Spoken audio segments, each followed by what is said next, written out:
Hello guys, welcome back. आज की video एक रिक्वेस्टेड वीडियो है और इसमें हम तो बात करने वाले हैं BCA third sem major subject data communication and computer networks के इंपॉर्टेंट टॉपिक्स के बारे में। तो चलिए बिना देर करे हम फटाफट से डिस्कस कर लेते हैं कि किन टॉपिक्स को आपको स्किप नहीं करना है। हालांकि हम सिलेक्टिव स्टडी का सपोर्ट बिल्कुल नहीं करते हैं, आपको पूरा सिलेबस पढ़ना चाहिए for gaining knowledge and for exam preparation also. चलिए तो हम फर्स्ट यूनिट में बात करें तो यहाँ पर है आपके नेटवर्क की डेफिनेशन क्या होती है, उसके गोल्स एंड एप्लीकेशंस। ठीक है, ये आपको पता होना चाहिए क्या होता है नेटवर्क। देन ये जो नेटवर्किंग मॉडल्स हैं, सेंट्रलाइज्ड, डिस्ट्रीब्यूटेड, ये आपको पता होना चाहिए। और ये जो नेटवर्क टोपोलॉजीज बताई है आपको यहाँ पर, ये मोस्ट इंपॉर्टेंट है। ठीक है, उसके बाद में हम आ जाते हैं सेकेंड यूनिट पर। सेकेंड यूनिट में आपके पास में जो स्विचिंग है, सर्किट स्विचिंग, पैकेट स्विचिंग और मैसेज स्विचिंग, ये तीनों इंपॉर्टेंट है।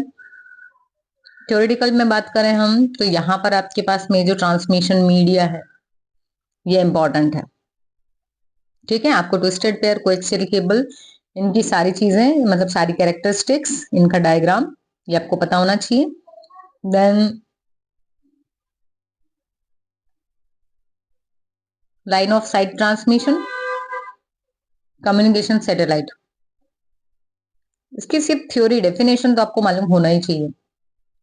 ठीक है, उसके बाद में आपका ये जो फ्रीक्वेंसी और टाइम डिवीजन है, तो ओवरऑल यदि मैं बात करूं तो यहाँ पर आपके ये twisted pair, coaxial cable, analogue and digital transmission, then आपकी स्विचिंग और ये जो फ्रीक्वेंसी डिवीजन और टाइम डिवीजन मल्टीप्लेक्सिंग है, ये इंपॉर्टेंट है।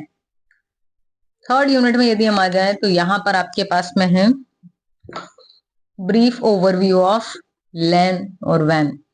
तो इसमें अगर हम बात करें तो टोपोलॉजी इंपॉर्टेंट है, टोकन पासिंग क्या होता है, IEEE स्टैंडर्ड्स क्या होते हैं, इनके डेफिनेशन, देन लैन और वैन की डेफिनेशन और जो है आपको इनकी कैरेक्टरिस्टिक्स पता होनी चाहिए, क्या रेंज होती है इनकी, कितने एरिया तक, कितने किलोमीटर तक स्प्रेड रहता है, दोनों में डिफरेंस क्या है, कौन सी टेक्नोलॉजीज यूज होती हैं, थ्योरी ओनली। देन हम आ जाते हैं आपके फोर्थ यूनिट पर, जिसमें आपका व्हाट इज ओपन सिस्टम। ये जो OSI रेफरेंस मॉडल है ये भाई ये सबसे ज्यादा इंपॉर्टेंट है। इसकी सारी लेयर्स याद कर लो, कौन सी लेयर पे क्या काम होता है। शायद ये हमारी प्लेलिस्ट में भी मिल जाएगी आपको, कंप्यूटर नेटवर्किंग वाली।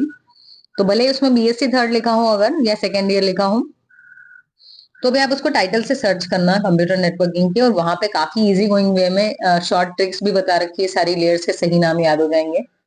ठीक है, तो आपको प्रॉपर सीक्वेंस क्योंकि फॉलो करना रहता है OSI और TCP/IP मॉडल में, उसी सीक्वेंस में आपको बनाना है। लेयर का नाम ऊपर नीचे हुआ तो गलत हो जाता है।